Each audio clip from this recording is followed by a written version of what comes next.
All right, well, welcome to another expert interview. Really excited for today's guest. As always, please like and subscribe. Make sure you push the little bell so you can get updates when these videos come out.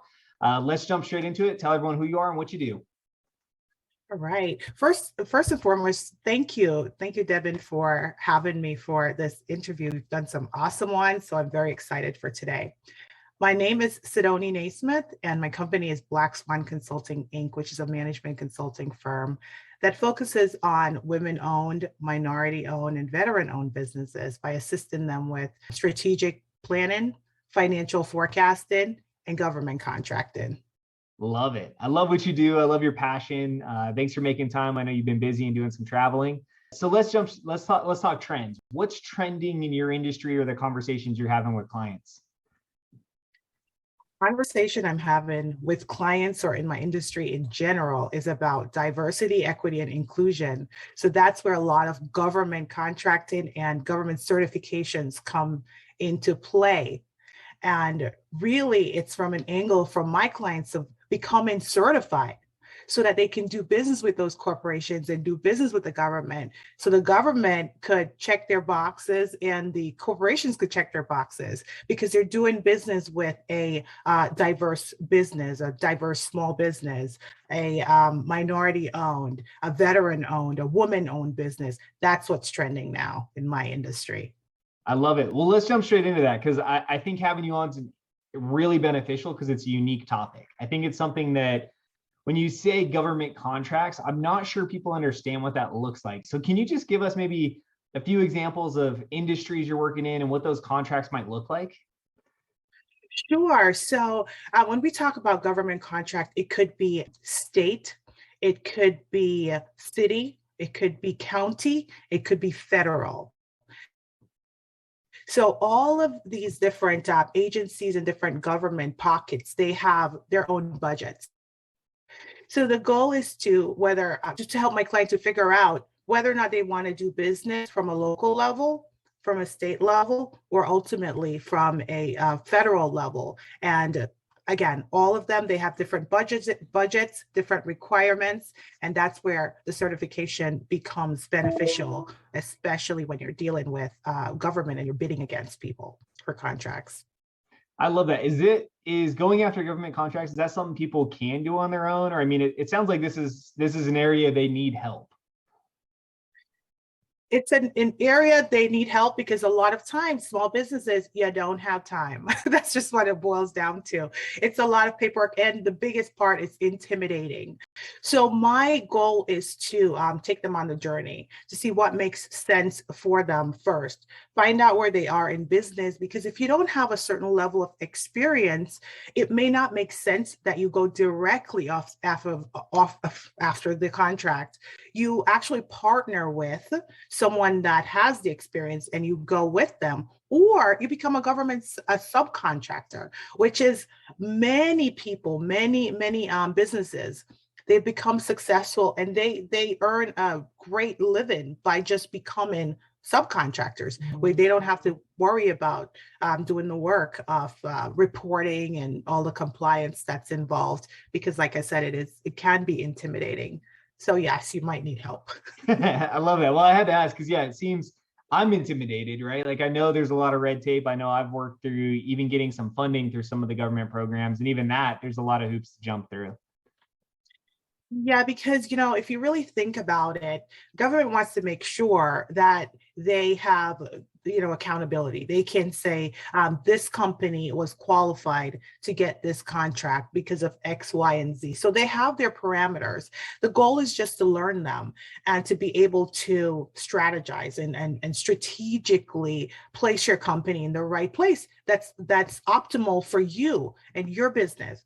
So for instance, when I'm working with a woman-owned business, my first question is if they have their certifications, if they're interested in doing business with government or corporations, because corporations are looking for that.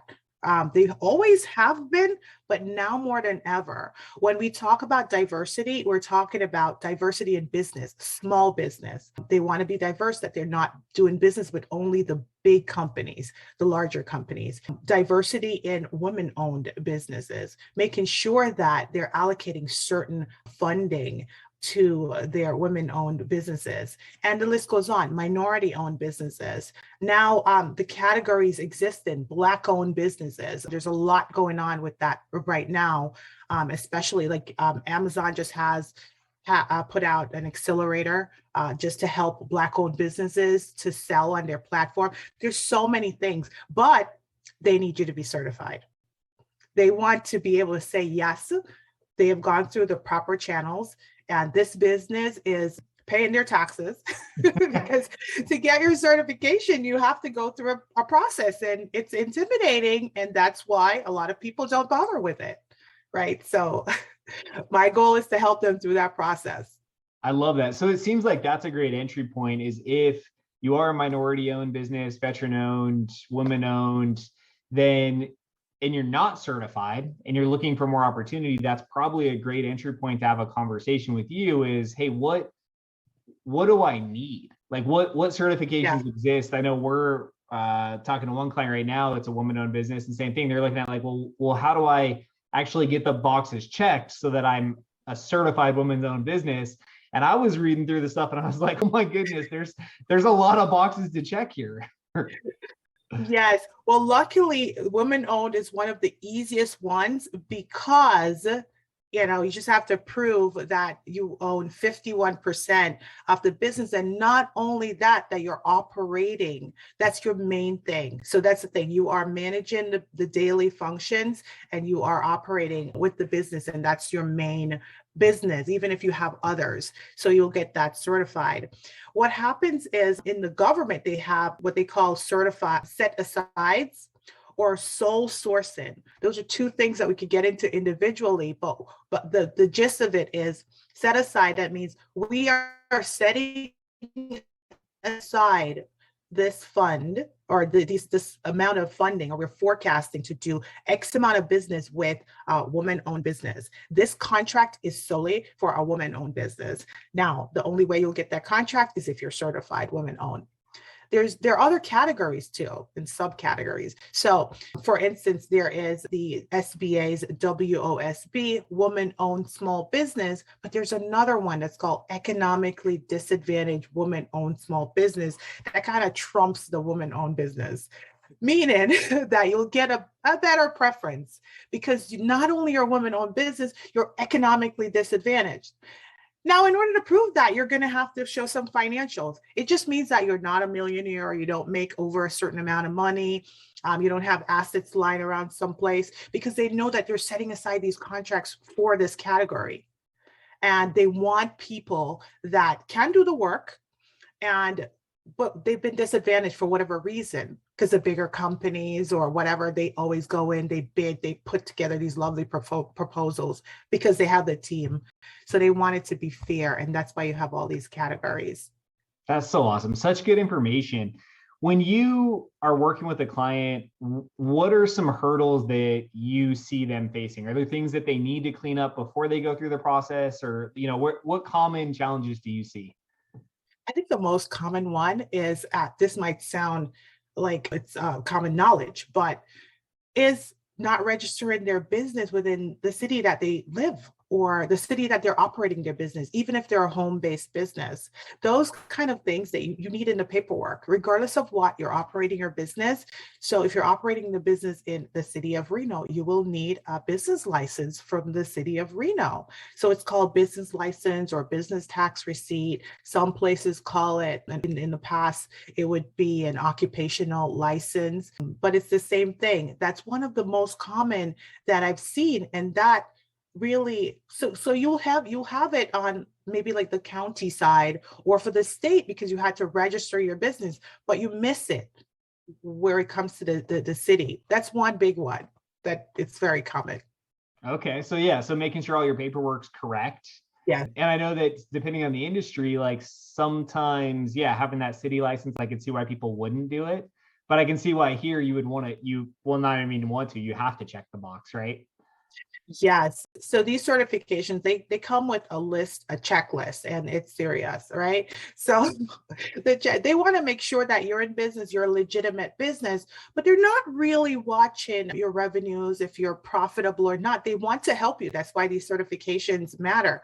And sometimes, especially if it's a new business, they'll have criteria, like for the woman-owned or the disadvantaged business enterprise. That one is, it's issued by the DOT, Department of Transportation, in any state. That one is, you could open your business today and tomorrow you go for that certification. Some of the other ones, you have to be registered within the city for a year to go after the certification. Some of them 3 years, depending on the level and what you want to do. So you have different criteria, but what's really great is that you have some of them that you could go after right away. So they're not really concerned necessarily about whether or not you're making a profit. There is another certification that cares about that, but for these, they just want to make, and people get intimidated when, I guess, their financials don't look pretty much in order. All they want to do is make sure that you do have your financials, and some of them even require for you to fill out a form with your net worth, and people don't like that either, because you're literally giving them everything. Your taxes, they're going to ask for, maybe a copy of your driver's license, or your passport, or something like that. So that's why people they're not sure if they want to. That makes sense. Well, I mean, it's good. It's all stuff as a business owner we probably need to have in order. But again, we probably didn't start the business with that as our core strength, right? We started a business because we're passionate about whatever it is, whether it's real estate or IT or consulting or whatever that is. So I love that you're bringing this up, because there's a good checklist there. And that's why having a partner to go through the process helps, because you can help them save time by knowing like, hey, no, for you, here's your checklist. And then let's go ahead and make sure it's done correctly, because there's nothing worse than submitting that packet and then having to answer 40 questions back and forth. Like, it'd be better to be prepped. Yeah, and then some of them, they just send it right back to you. So you have to do the entire application all over again, and it will take 90 days for them to review it, and then they send it back to you. It's another 90 days. So that's a level of frustration. But the great thing is that once it's done and you do have your certification, now we really get into strategy. Now we start talking about how are you going to use this to leverage and to grow your business? And that's the real fun and sexy part, so to speak. I love that. Yeah, what can we go after and how do we go after it? And love that. Okay.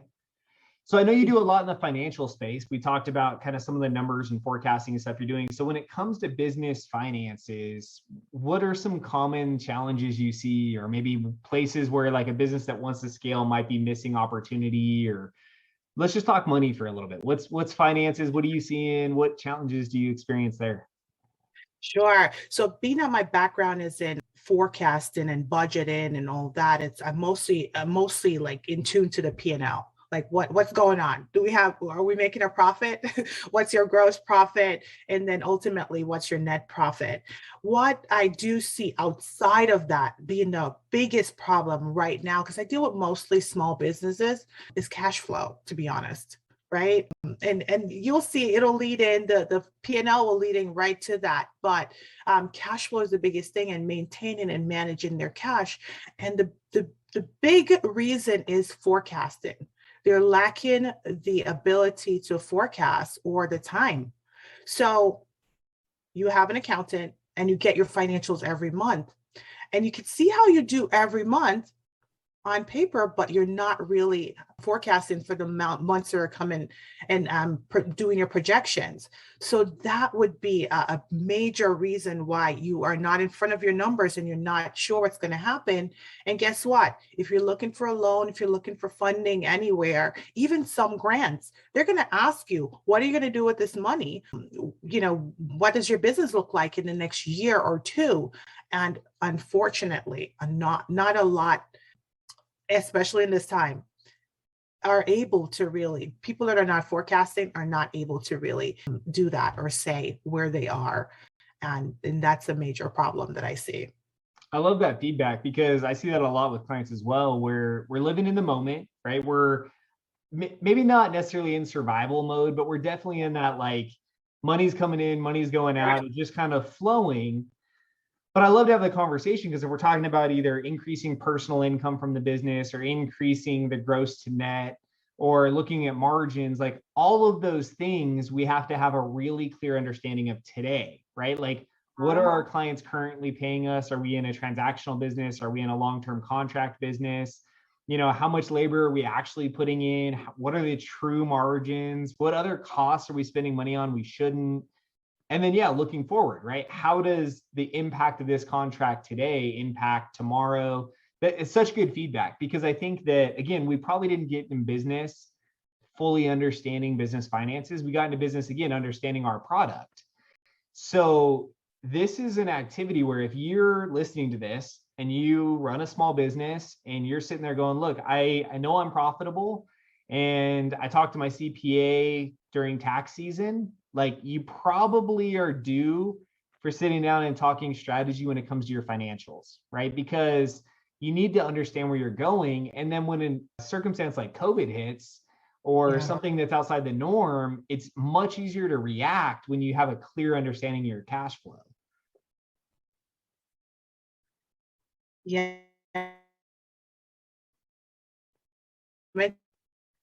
And realize that they're not really doing as well as they thought. Their revenue looks good.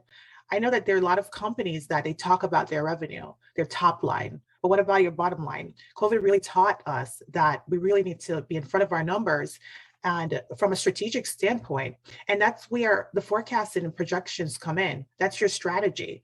So say your plan is to hire X amount of employees. What does that look like? Plug in the numbers. Let's see. And make sure you add all the burden that comes with it as well, right? All of the benefits and all that, the extra stuff. And then you might want to either lease a building or buy a building. What does that look like? You want to add that in there as well, just to see. Can you still maintain payroll if you are expanding and you have to invest in equipment for your business? Can you apply for a loan and be able to justify what you need the money for and be able to tell them when you're going to pay them back?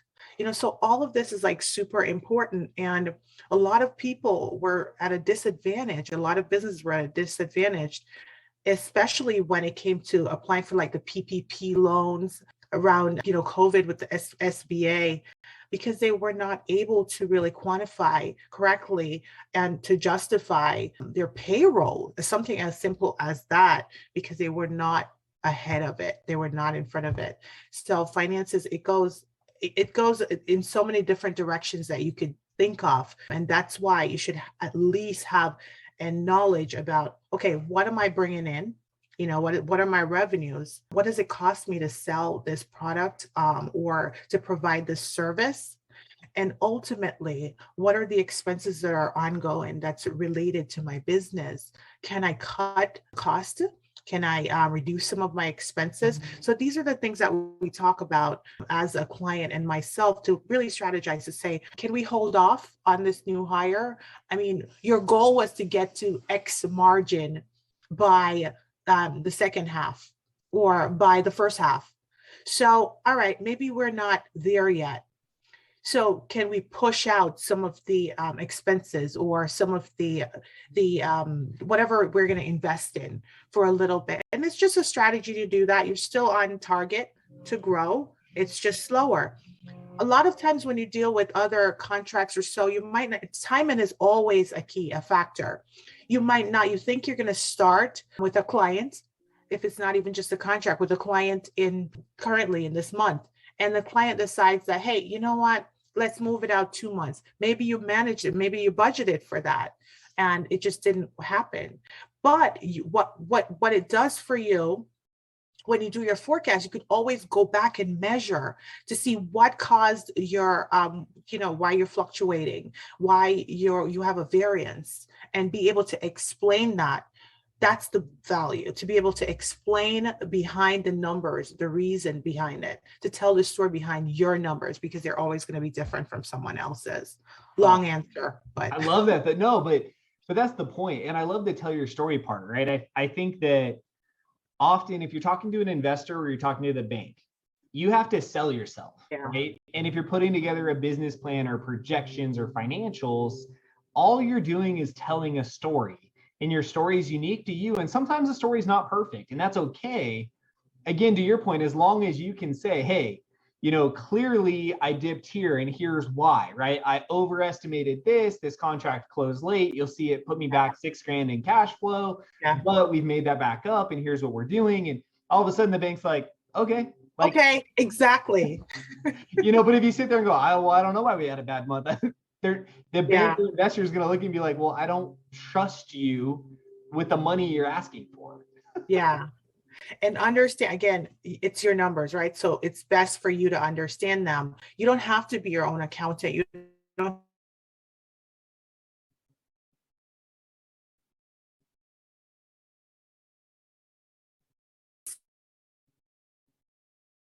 from a 30-foot view, so to speak, to say high level, where am I? And because of that, you're able to really operate and function.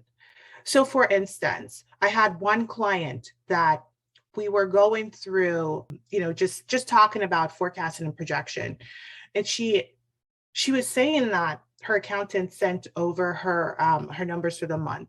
And her accountant said, when I looked at her numbers, my explanation would be different from hers, but I spoke to the client to say, what do you think that the variance is between your numbers? The accountant said, hey, your year-to-date is running below, and this is primarily because of your payroll. And when I looked at it, that was not the case. It was because of a shift in revenue. It was very obvious because the payroll was constant. Her expenses was constant. Everything went. The only thing that dropped was the fact that revenue wasn't the same. So then I asked, what happened in this case? And okay, pretty much every year or so, I do have that where there's timing with contracts or customers getting on board, and that's what impacted my revenue. I knew that it was going to be like that, but we're going to be better towards the end of the year because I'm going to get this. We already signed off on the contract. We're just ready to or waiting to start.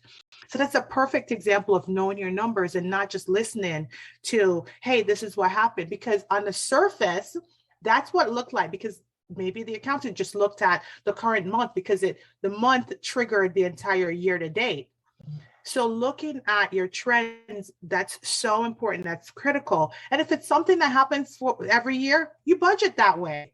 So there are no surprises, right? So you already know. And then the more you forecast, the more you get intimately involved and aware of your financials, and you'll be able to tell your story. I love that. And I love the idea of taking advice, but understanding you. So if we want to expand that out, I think this is a conversation that I have with clients all the time, and I've had with my own mentors, is like, if you're seeking advice from a professional, right, whether that's a consultant, whether that's a service provider, a CPA, an attorney, they're going to give you the best answer with the information they have, right? But they're not you. They don't run your business. They're not in it every day. So the more you understand what's really happening on a day-to-day, week-to-week, month-to-month basis, then when that outside information comes in, you're not just reacting to it. You're able to really understand, like, okay, I can see your perspective, but let's have a conversation. And I love that you brought that up, because I've seen businesses react and they jump off the cliff, or they make a huge pivot based on information that was partially true. And maybe they don't end up in a horrible space, but they don't end up in the space they should have, because they didn't understand why they were making the decision. So that's such a good story from not just a financial standpoint, but just an understanding of outside information. Yes. And not just relying, just like you're saying, not just relying on the expertise that you're getting or someone else's opinion, kind of like getting to know as well your business, right? Getting to know what what the ins and outs and the seasonality of your business and all of that, just really getting to know. I think the basic, when I'm dealing with a client, I always ask them, what drives them, and what really caused them to get into the business, because that's going to be the fact that's what's going to drive you as well to really want to do better and to stay in business and to not just arbitrarily just go and pivot to do something else. You kind of want to know the reason behind. And it's the same thing with the numbers. What are the reasons behind the numbers? What is the story? Because if you are explaining, if a bank sees there's a huge dip in your revenue, if you know that that's normal and you can explain that, they go, okay, that's the same thing, right?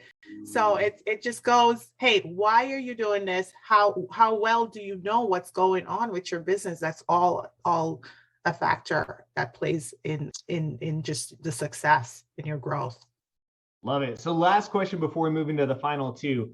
So talking finances, talking small business, I find often, and you mentioned it earlier, but we didn't talk about the income side. I see business owners talk a lot about gross, right? Like they're really excited that their business is generating, say, $1 million or $500,000 or some big number, right? And from an outsider's perspective, that's viewed as success because the business is growing. However, a lot of the time when I boil down and I really dig through the numbers and we get down to what the owner is making, whether they put themselves on payroll or they're doing draws at the end of the year, it's a finite amount. And I like to really sit there and talk to the business owner about like, hey, it's great you have $1 million business, but if this $1 million business is paying you $0, yeah, there's a gap there, right? We didn't start the business. And even if we started the business as just a cash flow venture, yeah, you still, there's got to be profit in there somewhere. So I just, maybe like a quick couple minutes on that. Like, what do you see when it comes to like owner pay versus gross revenue? And like, do you have to have that conversation of reminding them like, hey, you're in business to make money? yes. However, my first goal is to find out why they're in business, because sometimes they aren't. Funny enough, they're in business to make money, and that's just probably a theory. They don't care. They're just in business for volume, to have a presence where they don't care if they break even every month, because that's not their goal, because they're getting paid, their payroll is worked into it, everyone else is getting paid, and the business is moving forward in their opinion, and they're at their goals. So everybody's goal and every business's goal is different. Now, if they're in the position where they have to seek funding, well, now we have a problem, right? Because you have to be profitable. You have to show that you're going to be able to repay. But if they're sort of okay and they have certain assets and it's a strategy. What if they want to be the number one manufacturer of shoes, and they want to do that in volume, and they want to have a big warehouse and manufacturing facility to have the media in there and people in there to say, hey, we are pushing X amount of shoes per month, and these are our statistics, these are our metrics and all of that. And they never quite talk about the bottom line. They never talk about if they're making money or not. And that's just a strategy on their end, because their goal is not really to make a profit. So I always try to find out, because earlier in my career, I always thought that way as well. Hey, if you're not making money, then you're not in business, basically, or you're not. But I've learned that, hey, some businesses, their goal is not to make money. Their goal is to be the best at what they do. And if it means that they're going to push out in expenses or capital expenditures or so every single time, if they're going to ramp up on R&D just to get better quality, again, that's another area that they want, so whatever profits that they're supposed to be making, they strategically take that and put it right back into the business. And it's like they're not making any money, but they're improving their processes. But I do believe that if you're improving your processes and you are implementing and making certain moves in terms of investment, ultimately you will make a profit. Ultimately. I love that answer. And I tried to set you up slightly. So, but I love that answer because everyone's journey is unique, right? And this is the same thing with careers. It's the same thing with business. It's your own journey, right? And you have to experience it your own way. So yeah, if your goal is to conquer a marketplace, then the way you do that is way different than the person who starts a lifestyle business with the goal of paying their bills, right? Those are two different journeys that are going to look and feel different, right? Now, there's a similar amount of work that's probably going to go into both of those, but I love that your answers are always based on understanding, right? So why did you start and where are you going? And as long as what we're doing aligns with those, Yeah. we're probably heading the right way, right? So Right. I love that. So last two questions. If you could do your business journey over again, what's something you would do different or would have done sooner? I think that oddly enough, I would have given myself the advice to go harder sooner, trust my gut. I felt, for me, for instance, when I decided to leave my corporate role, which was a very nice position with people reporting to me, and I was really positioned to really excel in my corporate role. But I got to the point where I felt like it wasn't fulfilling enough, and there was another calling for me, and I decided to leave and just, take that step, that leap, so to speak. As I think about it, especially these days, just say to myself, wow, what if I did this sooner? Or because it is fulfilling to me. I know it doesn't work out for a lot of people, right? But I am a planner in every single aspect of my life. I literally just found my diary that I had the very year that I decided to leave my job. And I decided on January, because it was something that was lingering in my head. I decided in January, and by July I was out because I planned everything, paid off what I needed to do. Because I think that if you're going to take a venture like that, there's two tracks: your personal finance track and your business track, right? So you have to plan both. And I did reach out to a mentor to help me, at least with the business side, to help me with, because I do believe in accountability partners and being able to. So I provide this service, but I also have accountability partners. I also have mentors and coaches, and that's how you go. So it's a long answer again, but I would tell myself, go harder and trust your gut. I love that. And I love that you talked about it, and I think it was Gary Vee. I was listening to a podcast and he said he's never talked to an entrepreneur who said they would have waited. So I think it's interesting when you're on the other side, right? And you're like, man, I wish I had done it sooner. Seems to be a really common answer, but that trusting your gut and then taking the action, especially if it's your first time going into the entrepreneurial world, Yeah, is scary. It it is period. scary. It is. Like, I don't care who you are, you should be intimidated, because even someone moving from like a career of like a salary to a sales position, that should be an intimidating transfer, because you are more dependent on yourself now. And yes, you can have more impact long term, but it's a transition. So I love that answer. I love that you planned it. I think that's a phenomenal advice. And I love that you mentioned accountability. I have an accountability partner too. Yes, I do that as well, but I have to hold myself accountable to someone, right? So I love that. So last question, a book or a podcast that people should check out? My book is going to be an old school book. It's called Who Moved My Cheese? Have you ever heard of it? Such a good book. Yes, I love it. by Spencer Johnson. I love this book, and it was so relevant. I think I thought of rereading it around COVID. And it's just the metaphor and everything that's just in it. It's just, hey, it's a simple read. You can give it to a kid, you can give it to a teenager, an adult, whatever. It's one of those books that has an impact. It's very simple. Hey, change happens, but how you decide to accept change and your move after that, that's what matters. That's why I love this book, and I'll continue to read it over time. I haven't heard that recommendation in a while, so I'm glad you brought it up, because it is such a good book. So guys, as always, below this video, I'll have links to everything we've talked about. I'll have a link to the book as well, because that is an amazing book, and it's an oldie, but it's a great one. Thank you so much for taking the time. I know you have a busy schedule and you're doing such amazing work. I appreciate you sharing some of that information with our audience, and I'm sure we're going to have to do this again. Absolutely. Thank you so much for having me. It was my pleasure. Awesome. You have a wonderful day. You too. Thanks.